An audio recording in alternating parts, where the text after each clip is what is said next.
Você já deve ter ouvido falar que a fração de ejeção cai quando uma insuficiência mitral é operada, né? Mas isso ocorreria com todos os casos? Seria possível prever quais os pacientes apresentariam esse tipo de evolução? Esse é o Clique Valvar Academy, insights diretos e práticos para você aplicar no seu dia a dia. A insuficiência mitral crônica determina aumento volumétrico do ventrículo esquerdo, que a longo prazo pode resultar em disfunção contrátil dessa câmara. Os guidelines atuais utilizam critérios de intervenção na válvula mitral em pacientes assintomáticos baseados no diâmetro e na fração de ejeção do ventrículo esquerdo. Porém, não é incomum pacientes com fração de ejeção considerada preservada no pré-operatório apresentarem disfunção sistólica persistente após a intervenção. Dessa forma, surge a necessidade de definir um marcador prognóstico que tenha correlação com essa queda da fração de ejeção do ventrículo esquerdo no pós-operatório. Em pacientes com insuficiência mitral degenerativa primária, importante, submetidos à cirurgia valvar mitral, foram analisados dados ecocardiográficos, como fração de ejeção do ventrículo esquerdo, volume ventricular, através do método Simpson biplanar, graduação da insuficiência mitral pelo orifício efetivo regurgitante ERO e volume regurgitante calculados pelo método de Pisa, além do strain longitudinal global e dos componentes do myocardial work.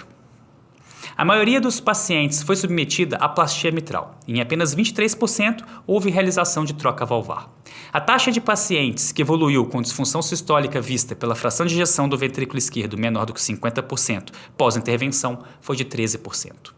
Foi observado nos pacientes que apresentaram queda na fração de ejeção no pós-operatório que previamente apresentavam maiores volumes diastólico e sistólico finais indexados, menor fração de ejeção, menor strain e menores valores no myocardial work.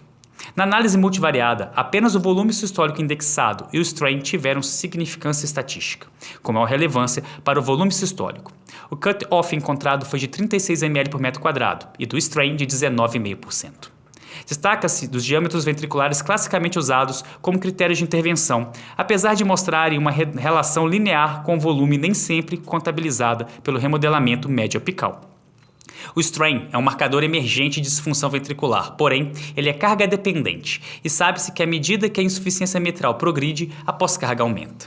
O myocardial work entra como um método atrativo pelo fato de aferir a performance do ventrículo esquerdo relacionada à pós-carga, além de que já foi descrita correlação com a mortalidade e hospitalização por insuficiência cardíaca descompensada.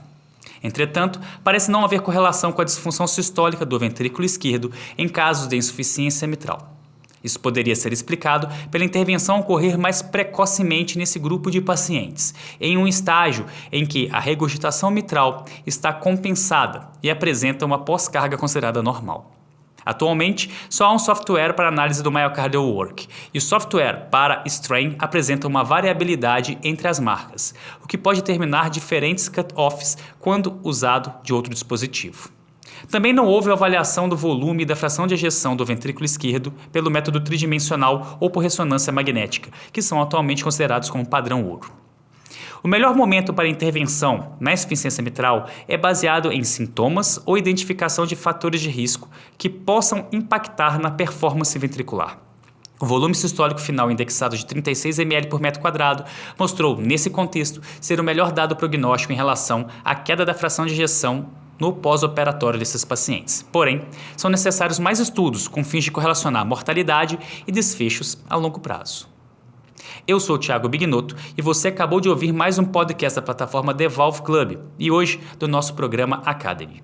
Orientados pelos doutores Rodrigo Barreto e Davi Lebihan, Janine Sturmer e Willer Bick escreveram um excelente texto sobre a avaliação da função sistólica como preditora da fração de ejeção na insuficiência mitral. Aproveite para ler mais sobre esse e outros conteúdos no nosso site. Deixe sua opinião, comente e tire as suas dúvidas. Um grande abraço e até a próxima.